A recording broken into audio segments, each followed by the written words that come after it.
আলজেরিয়ার বিপক্ষে প্রথম ম্যাচে আর্জেন্টিনার একাদশ নিয়ে দুশ্চিন্তা কমেছে কোচ লিওনেল স্কালোনির। পুরোপুরি ফিট মেসি, মার্টিনেজ খেলবেন প্রথম ম্যাচ থেকেই। অনুশীলনে ঘাম ঝরাচ্ছেন বাকিরাও।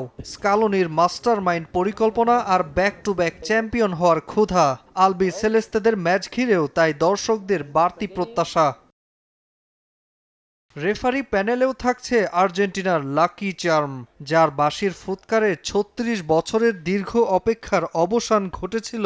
বিশ্ব চ্যাম্পিয়ন হয়েছিল আলবি সেলেস্তেরা। কাতার বিশ্বকাপে ফ্রান্স আর্জেন্টিনার ম্যাচের সেই রেফারি সাইমন মার্চিনিয়ার কাঁধেই পড়েছে মেসিদের প্রথম ম্যাচ পরিচালনার দায়িত্ব।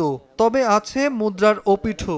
একই রেফারির বাঁশিতে পাওয়া পেনাল্টি মিস করেছিলেন মেসি। ২০১৮ বিশ্বকাপে আইসল্যান্ডের বিপক্ষে সেই ম্যাচে ১-১ ড্র করে আর্জেন্টিনা।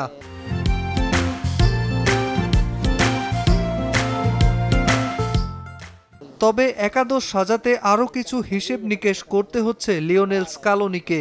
ইনজুরির কারণে প্রথম ম্যাচ থেকে ছিটকে গেছেন দলের রক্ষণভাগের অভিজ্ঞ খেলোয়াড় নিকোলাস তাগলিয়াফিকো। হন্ডুরাসের বিপক্ষে প্রস্তুতি ম্যাচে চোট পেয়ে প্রথমার্ধের পর মাঠ ছাড়তে হয়েছিল তাকে। পরে তার পেশি ছিঁড়ে যাওয়ার বিষয়টি নিশ্চিত করেন চিকিৎসকরা। এদিকে সেন্ট্রাল ফরওয়ার্ডে লাউতারো মার্টিনেজ ও জুলিয়ন আলভারেজের মধ্যে যে কোনো একজনকে নামানো হবে। মূল ম্যাচে নামার আগে আরও 4টি প্র্যাকটিস সেশন করবে দল।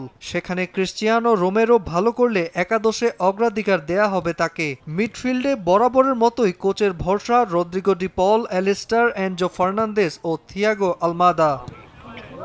ফুটবলের এই মহাযজ্ঞে যুক্তরাষ্ট্রের কানসাস সিটির অ্যারোহেড স্টেডিয়ামে 17 জুন আলজেরিয়ার বিপক্ষে নিজেদের প্রথম ম্যাচ খেলবে আর্জেন্টিনা।